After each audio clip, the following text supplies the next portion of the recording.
Assalamualaikum Buya. Waalaikumsalam warahmatullahi wabarakatuh. Ada kasus terbaru di mana seorang public figure melakukan penipuan. Uang hasil penipuan tersebut dibagi-bagikannya kepada orang lain dalam jumlah yang tidak sedikit, ratusan bahkan sampai miliaran.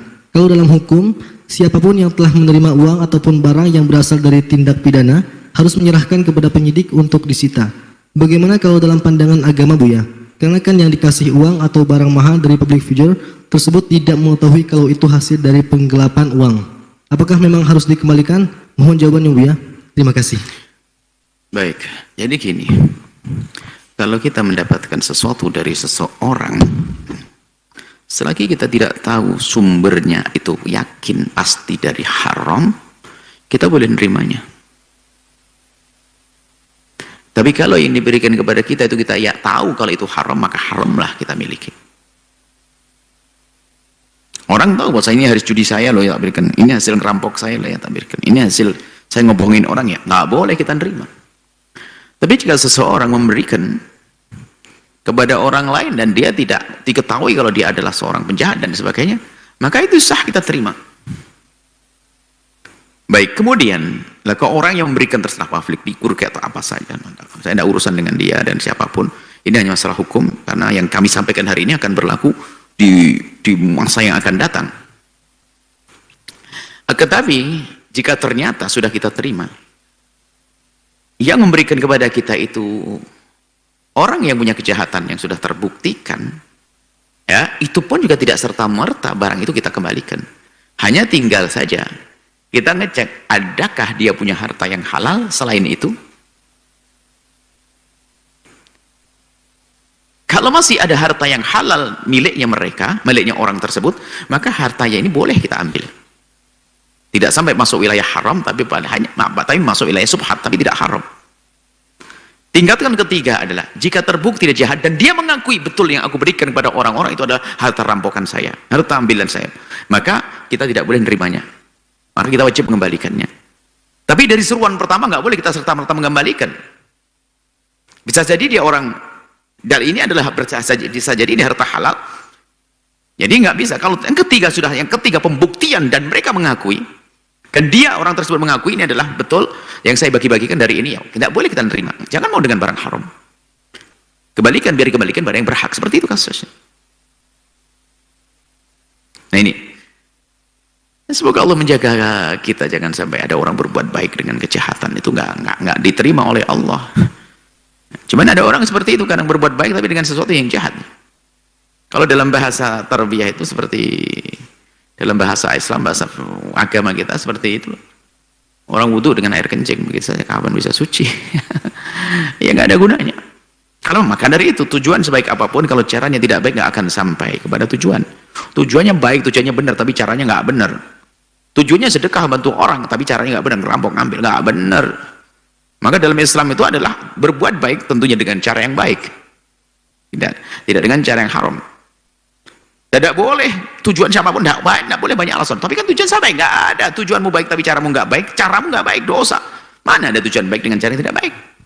Seperti itu. Semoga Allah menjauhkan kita dari berbuat zalim pada siapapun. Wallahu a'lam bishawab. Syukran jazilan atas jawabannya. Baik Buya, nampaknya telah masuk satu penelpon, kami sapa terlebih dahulu. Assalamualaikum. Waalaikumsalam warahmatullahi wabarakatuh. Assalamualaikum. Mari kita berselawat terlebih dahulu Bapak. Allahumma sholli ala Sayyidina Muhammad wa ala Sayyidina Allahumma Muhammad. sholli alaihi. Dengan Bapak siapa dan dari mana? Hamba Allah di Bandung. Baik Bapak, silakan bisa bertanya langsung kepada Buya.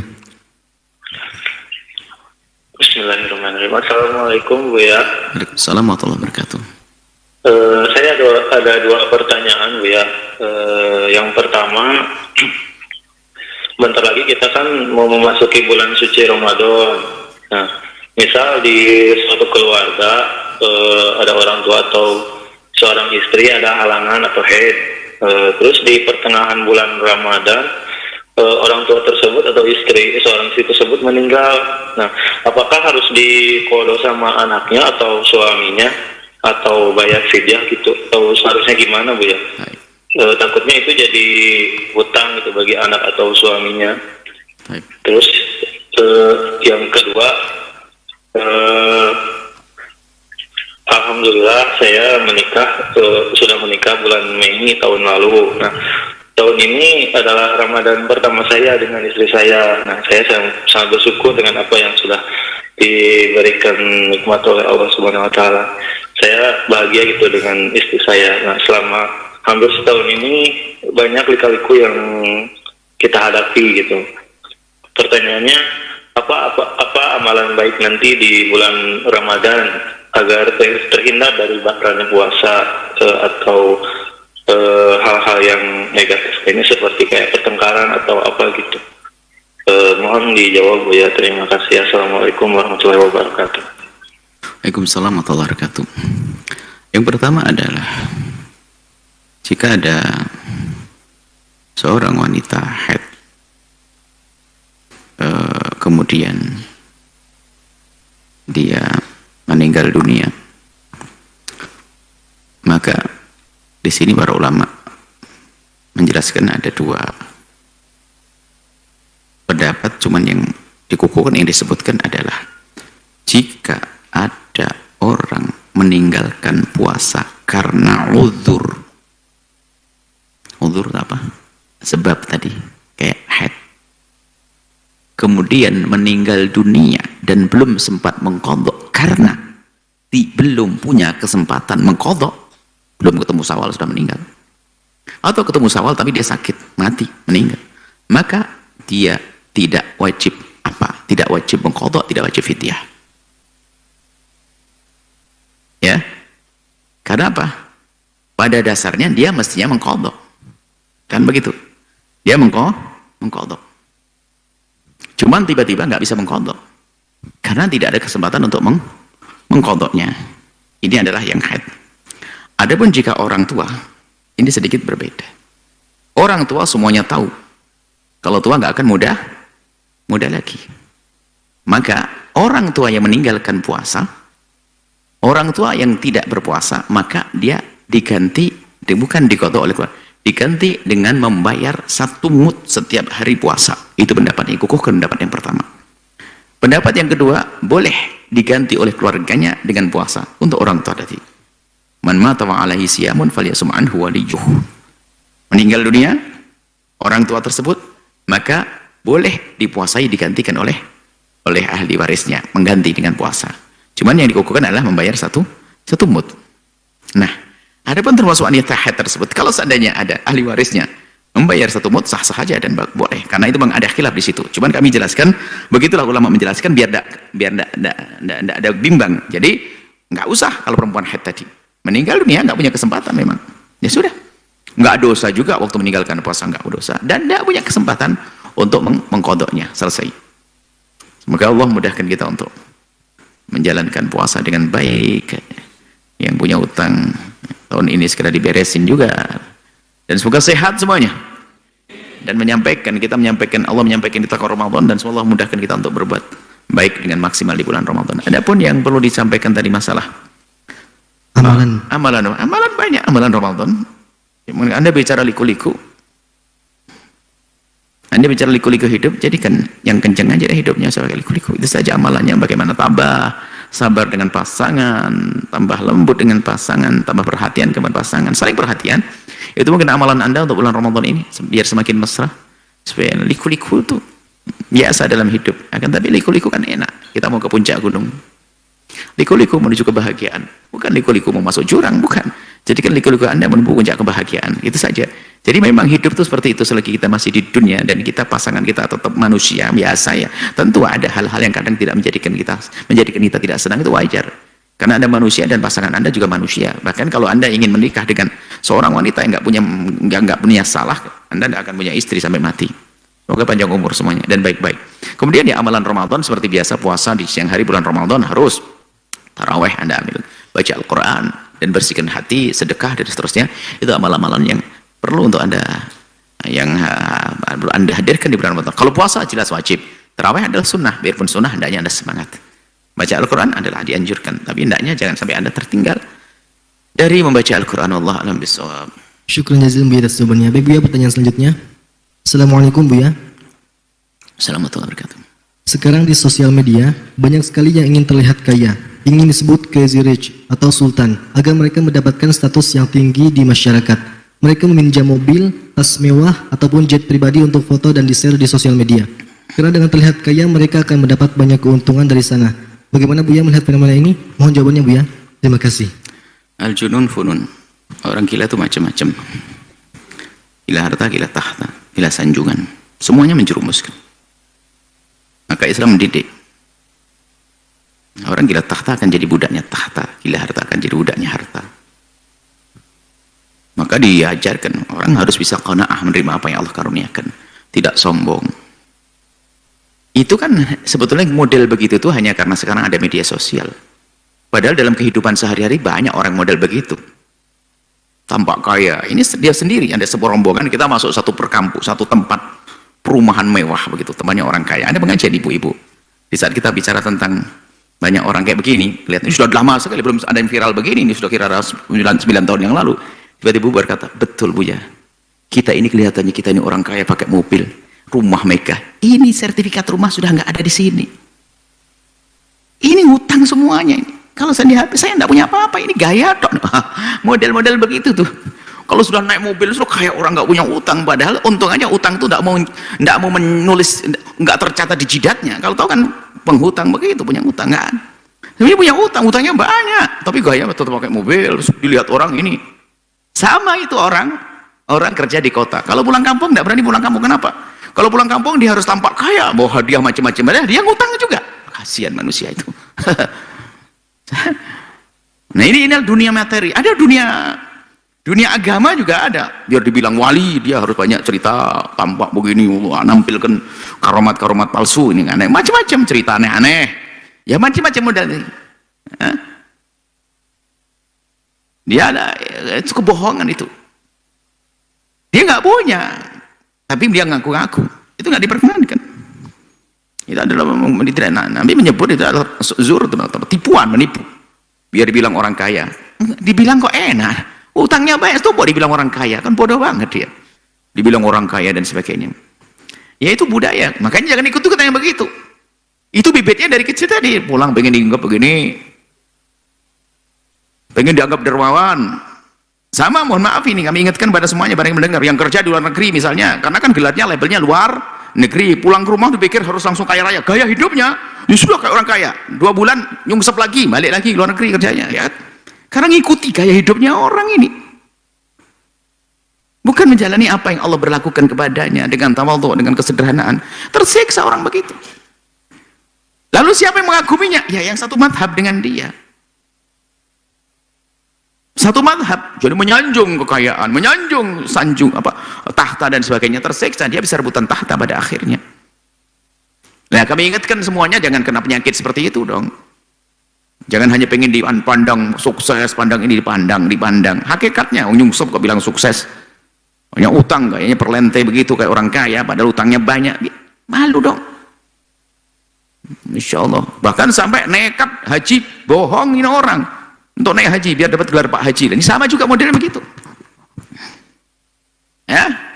Jadi itu adalah ya, kasihan, perlu dikasihani orang seperti itu.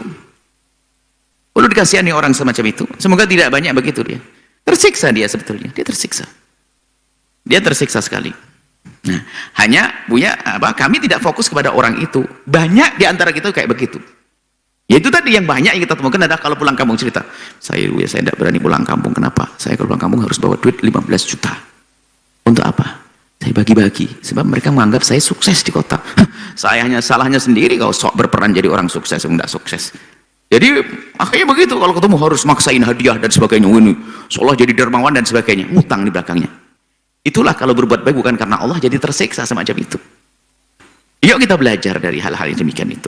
Makanya jangan gampang terpesona dengan demikian. Makanya yang terpesona dengan gebyar dunia itu dia bakal kemakan. Tapi kalau Allah berikan, dia akan melakukan seperti itu juga. Hanya dia belum punya kesempatan saja. Dan mungkin sudah melakukan, hanya mungkin tidak diekspos saja, hanya dia saja itu. Ini nasihat untuk semuanya, untuk diri saya sendiri. Tidak usah lah kita tampil. Yang paling bahaya itu action gaya makom-makoman tadi itu, sok wali-walian, ingat Nabi, ketemu Nabi. Itu kan sebetulnya kan kayak orang kaya kan. Nggak ketemu Nabi, nggak ketemu Rasulullah, kayaknya aku ketemu makom ini, aku halilillah, itu sama kayak ini, modelnya aja beda. Ini model agama, itu model kekayaan. Saya sudah sampai makom ini, Allah, sehingga saya itu setiap merasakan kalau zikir saya Ini belum tentu dia ngerasain, begitu hanya ceritanya aja. Hanya karena imamahnya gede, kalau cerita sama muridnya, ya wala muridku semalam saya Masya Allah, ya Allah, ya kayak orang ngaku kaya tadi sama. Jadi dunia agama juga ada. Jadi pengen bohongin orang biar dianggap wali. Kalau bicara tuh yang lambung ketinggi itu. Pokoknya sampai orang nggak paham, geleng-geleng, hebat. Hebat. Ya kayak tadi, kaya, hebat. Padahal bukan kaya, nyungsep dia, melarat, hebat, wali. Padahal wali syaitan. Bohong, mendusta, nggak pernah ketemu Nabi, ngaku ketemu Nabi, nggak pernah ketemu wain maksudnya. Nabi ada macam-macam, ada ketemu Nabi Adam, Nabi Khidir, Nabi ini macam-macam berbohong. Ya ini modelnya sama. Permasalahannya penyakitnya sama. Pengen dipandang orang kan, apa namanya, ya, kesombongan kan bisa saja dengan kesombongan makom agama, makom dunia, tahta, makom harta, sama mirip-mirip itu. Maka yuk ingat, jangan nilai orang lain. Maka saya tidak menilai tadi yang ditanyakan, saya nggak ngerti, saya tuh tidak tahu yang ini orangnya mana, saya nggak ngerti. Public figure apa tadi, public figure sama nih, pokoknya orang begitu saya tidak tahu siapa orangnya. Mohon maaf kalau yang bersangkutan dengar, saya tidak ngerti Anda siapa yang dimaksud pertanyaan, tidak ngerti siapa Anda, saya tidak pernah mendengar itu. Pokoknya model gini tuh ada, model begini tuh ada, orang action itu ada, gaya begitu tuh ada, tersiksa manusia. Anda jangan seperti itu. Nasihat buat Anda, buat saya, jangan seperti itu. Nggak ngaku lah.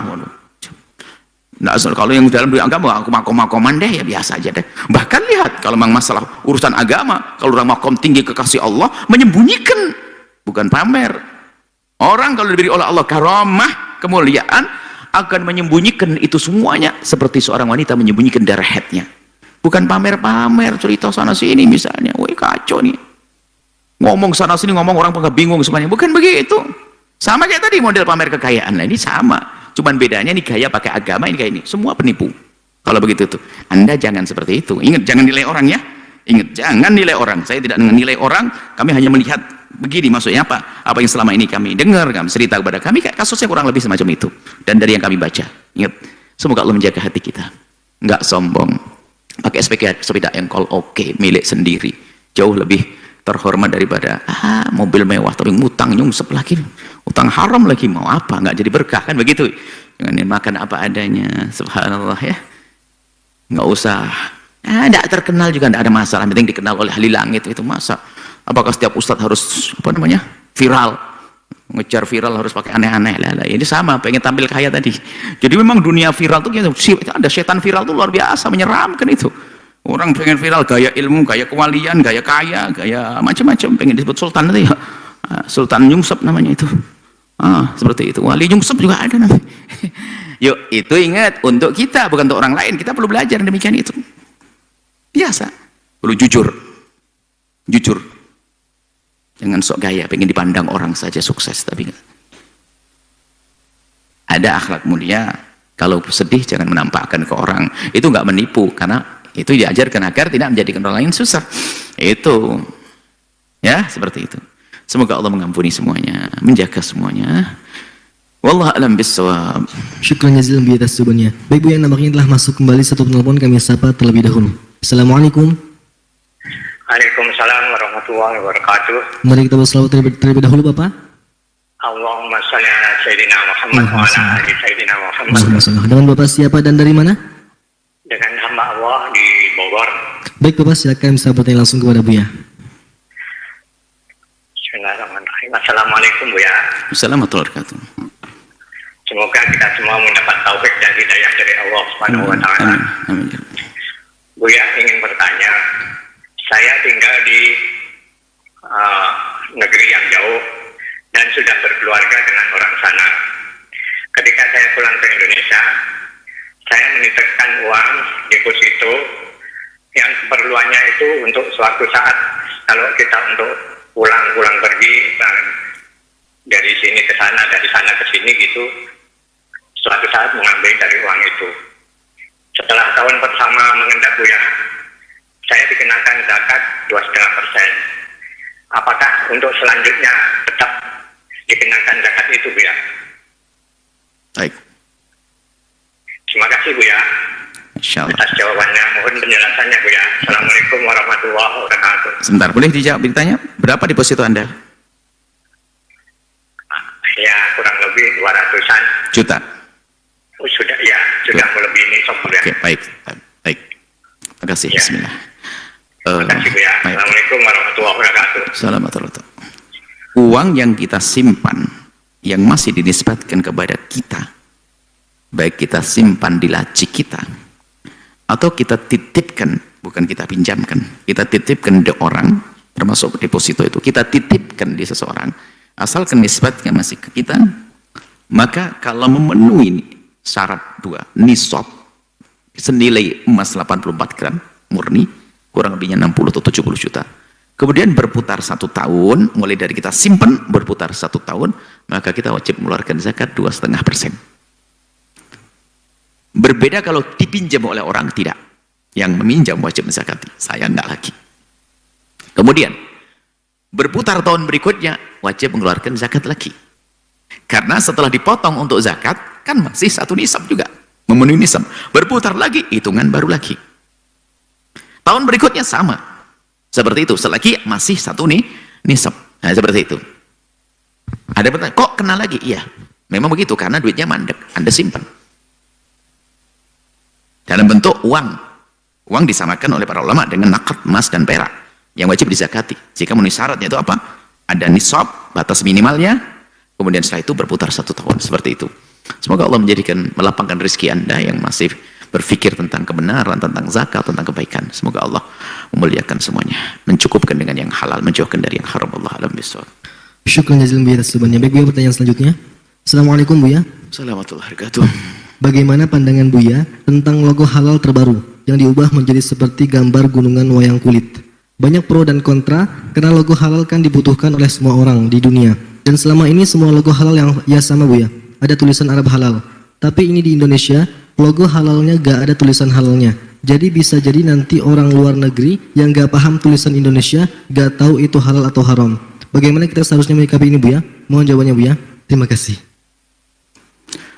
Mungkin Anda yang bertanya nggak bisa baca. Jadi mungkin dalam menilai itu harus adil ya. Mungkin dari yang bertanya ini kayaknya nggak seneng, nggak mau gitu tuh maksudnya gitu. Tapi bagaimana? Kita perlu gini loh ya. Perubahan itu harus ada tujuan. Kalau orang cerdas, orang berpikir. Kalau nggak ada tujuan tuh orang iseng. Jadi apapun juga salah. Apakah jadi menteri agama, menteri sosial, apa saja jadi ustadz. Kalau merubah itu tentu ada maksud. Nah ini kita kan belum tanya. Saya tidak bisa menilai menteri agama salah. Menteri agama ya? Atau apa? Siapa yang merubah? Siapa itu? Saya tidak ngerti siapa yang merubah. Yang merubah lah. Kita tidak pernah bertanya. Cuman kita perlu, maksudnya begini loh. Dirubah dari logo halal yang lama menuju label halal yang baru. Tentu harus ditanya dulu. Kenapa dirubah? Kan begitu. Ada tujuannya atau tidak? Baik. Nah, tujuannya apa kira-kira? Dan kalau memang ada tujuannya tentu lebih baik. Tentu lebih baik. Apakah yang dulu kurang jelas perlu lebih jelas? Kalau dari jelas menjadi tidak jelas itu juga sudah nggak benar ini ibaratnya loh, kalau memang betul. Apa jelas? Atau mungkin apa? Ini kita belum tahu, nggak tanya. Dan yang merubah pun saya nggak tahu, maka saya nggak berani komentar masalah ini. Ditanya dulu. Kalau membuat perubahan nggak ada tujuan yang jelas, ini iseng. Apalagi sampai heboh, ini namanya orang suka bikin masalah. Nggak perlu deh jadi orang begitu. Tapi kan kita belum tanya, jangan menilai juga. Menilai salah juga nggak benar. Maka model penanyanya juga langsung itu ya nggak perlu perlu sabar. Kita ini selama ini sudah biasa dengan gaya tuduh menuduh, ya. Kita belum tahu, tak bertanya tujuannya apa. Kalau dia punya argumentasi, kita perlu dirubah karena begini, kurang jelas atau bagaimana. Harus lebih jelas sehingga orang kalau melihat langsung paham. Biarpun nggak ngerti bahasa Arab misalnya, ini bisa saja begitu. Kalau nggak ada tujuannya iseng, satu. Yang kedua, jangan sampai kita dengan sesuatu yang dilakukan seseorang itu kita menuduh itu rasis misalnya. Hanya yang merubah orang Jawa kemudian bentuk gunungan langsung rasis. Pengen ini Jawanisasi misalnya, itu juga salah kita nuduh begitu itu. Nggak benar juga, karena mungkin memang di saat ingin merubah ada tujuan tadi, kan kita belum tanya. Tapi di sisi lain kalau merubah logo sampai begitu tuh, tujuanmu juga apa yang merubah? Jangan-jangan memang ada tujuan. Kita harus nasihati semuanya aja. Tujuannya apa? Hanya ingin menampakkan gaya kejawaan atau bagaimana? Kalau hanya menampakkan itu juga tidak dibenarkan. Kan kita bukan pengen tonjol-tonjolan begitu. Kalau semuanya gaya menonjol-nonjolkan, kalau kita bangga dengan budaya kita, saya orang Jawa ya, itu adalah sah-sah saja. Tapi kalau hanya saya melakukan sesuatu untuk membuat tandingan, misalnya apa? Oh, contoh, kalau saya pengen berbahasa Jawa, hanya karena saya tidak senang dengan bahasa Banjar, ada orang bahasa Jawa, berarti saya membuat tandingan. Berarti saya sudah mulai ini rasis ini. Tapi di saat saya ngomong bahasa Jawa biasa, karena saya orang Jawa, ya nggak ada masalah. Jadi kalau ingin membuat sesuatu itu tujuannya apa? Kalau tiba-tiba saya gerakkan santri pakai belangkon, ya wajar. Mungkin saya ingin budaya Jawa masuk. Tapi kalau dalam rangka jangan pakai imamahan, pakai belangkon, lah ini saya tak bener lagi rasis. Atau tiba-tiba ganti imamah semuanya, jangan belangkonan. Ini nggak bener juga. Ini manusia begini ini. Ya wajar yang pakai imamah, alhamdulillah biasa. Saya Jawa pakai imamah, begitu. Pakai belangkon ya bisa pakai belangkon, biasa gitu loh. Jangan dikit-dikit tuduh rasis. Ini kok gampang banget ini nuduh rasis. Atau kadang-kadang yang buat perubahan tujuannya apa? Misalnya logo saya nggak ngerti kenapa harus pakai logo itu. Tujuanmu apa? Misalnya kan. Apa khot Arab ganti khot Jawa misalnya. Kita semua saling koreksi diri deh. Artinya siapapun atau Pak Presiden, Menteri, saya tidak punya urusan itu. Yang penting kita pengen tujuan baik semuanya. Kalau ingin berubah, dipikir yang matang dulu. Tapi kalau saya ingin merubah, santri besok pakai belangkon semuanya. Kalau dalam irama, ya biar kenal budaya Jawa, sah-sah saja. Cuman kalau tersembunyi hati saya, karena saya tidak senang imamahan. Loh, busuk dong hati saya. Logo dirubah, karena itu kan lotnya tanpa Arab misalnya. Saya pengen gaya Jawa, juga nggak bener juga. Tapi nuduh begini juga salah. Ya, makanya hati-hati deh, nggak usah pakai ras ini. Sebab gaya ini kalau dikit-dikit rasis, nuduh rasis. Tapi nggak ada orang, kita pengen orang bijak aja deh. Kalau nggak perlu dirubah, kalau dirubah nggak ada masalah. Nggak ada masalah. Merubah cuma logo kok. Logo aja kok jadi perang tuh kenapa sih kok ribut amat? Mungkin dia berkata, makanya dirubah aja kok ribut. Akhirnya ngomong, ya kenapa dirubah juga biar nggak ribut? Nah akhirnya ribut untuk ribut. Manusia hebat ini. Tolonglah siapapun kalau berbuat sesuatu itu tolong mikir apapun, komentar mikirlah. Jangan bikin ribut dok. Ayo pahami mana ini. Kalau sudah perubahan logo ya nggak ada masalah pada akhirnya. Cuman kita beberapa waktu itu kita dengar seolah-olah yang pakai belangkon anti mamah, seolah apaan itu. Imamahannya mungkin gaya ngerendahkan belangkon, itu nggak bener misalnya. Tolong deh jujur deh, gitu aja sudah. Sedih kita negeri ini, negeri terlalu damai. Apa mau kita sudah diajari dari Sumpah Pemuda kan? Orang Jawa itu dari dulu juga gak protes, padahal kan paling besar penduduk Jawa. Bahasanya Indonesia, Melayu, bukan bahasa Jawa, bahasa persatuannya. Jangan diajari protes-protesan begitu. Saya harus Indonesia bahasanya ganti bahasa Jawa atau begini. Banjar, enggak, pakai bahasa Banjar. Nanti ini sudah biasa sih ini. Jangan bikin, mohon maaf, yuk kita pengen bijak. Kalau di gereja di samping rumah kita biasa punya teng, ya sudah wajar saja. Nggak usah, ini nggak tolerir, nggak boleh pakai apa namanya lonceng. Besok lagi adzan juga dibahas.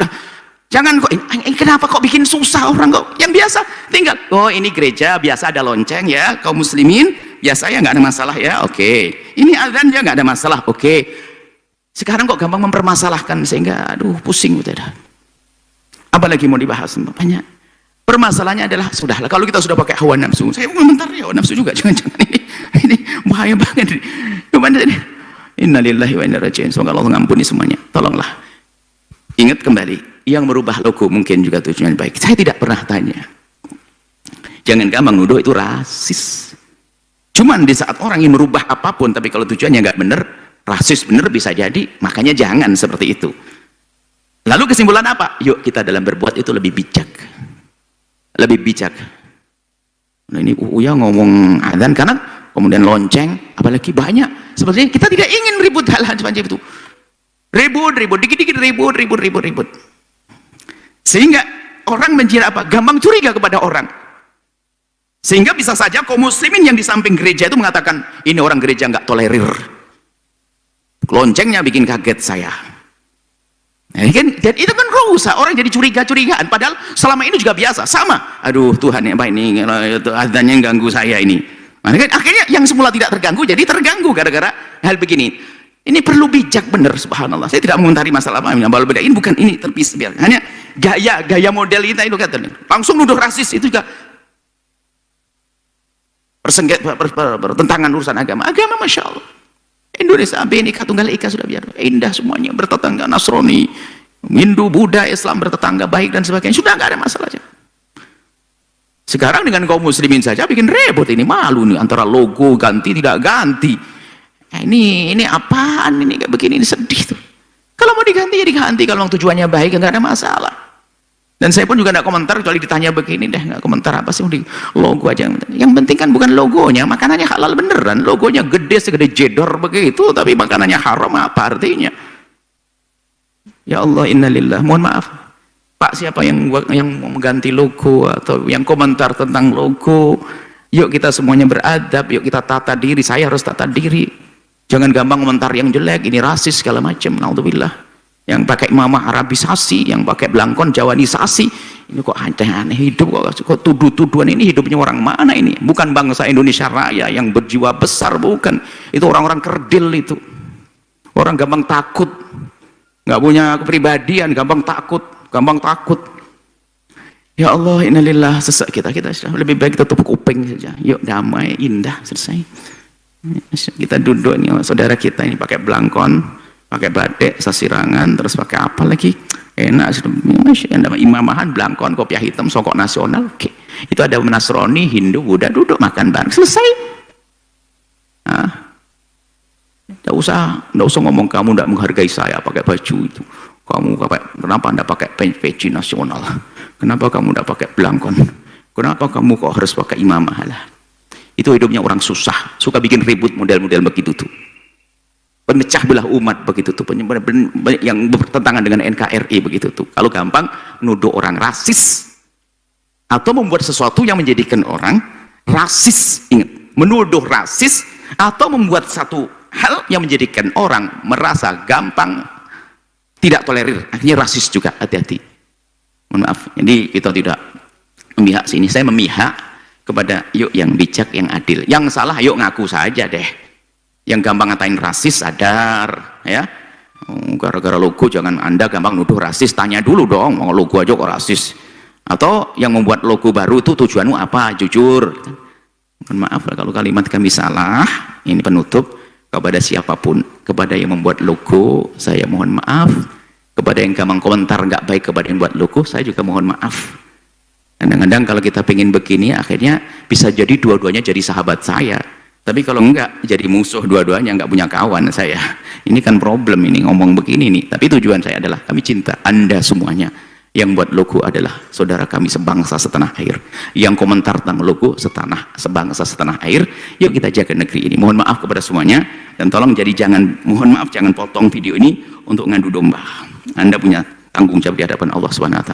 Tapi kami ingin bahasanya semuanya ayo legowo dengan orang yang ada di kiri kanan kita, gampang memaafkan, dan jangan sampai kita gampang bermusuhan. Wallahu a'lam bishawab.